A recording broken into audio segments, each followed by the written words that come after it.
Welcome to Salvation Army Today, your source for Salvation Army news from around the world. I'm your host, Roberta Simmons-Smith. Hundreds of homeless men, women, and children have lost their lives as sub-zero temperatures sweep across Europe. Hundreds more have suffered frostbite and hypothermia. In Ukraine, one of the region's hardest hit countries, Salvation Army volunteers and staff have taken to the streets, distributing winter clothing, blankets, food, and spiritual care to the affected. Shelter and medical referrals are also being provided as resources allow. While much work remains, men and women who had considered themselves cast aside and forgotten are finding the warmth of God's love.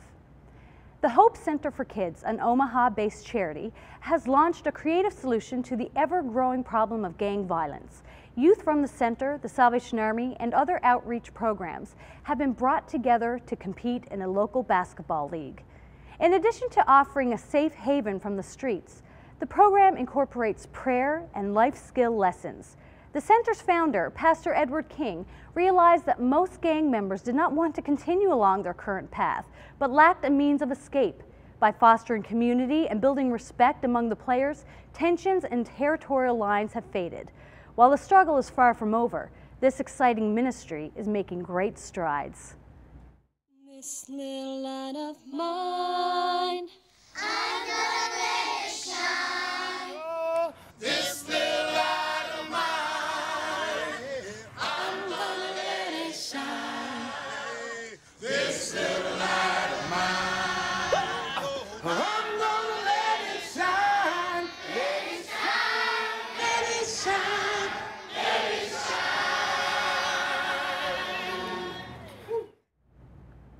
This past December, Katie Wilkinson, a young woman from Arizona, set out to make an impact in her community.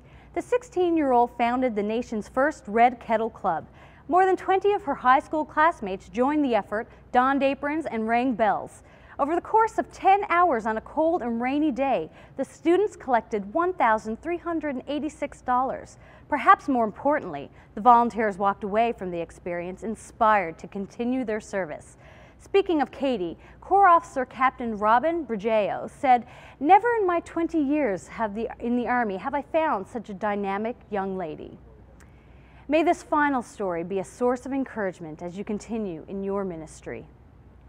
Imagine not knowing where you will sleep, what you will eat, or if you will make it through the day. That was life for a single mother of 4 in Wisconsin in 1930. One day, while huddled in a shanty in the local dump, the woman and her children heard the sound of voices and smelled the aroma of food drifting through the air. Cautiously, they emerged from their shelter and found a Salvation Army soup line. The family was met with open arms, a hot meal, and prayer. Hearing of this, the formerly absent father was inspired to change his ways and dedicate his life to Christ. The son followed his father into service with the Salvation Army.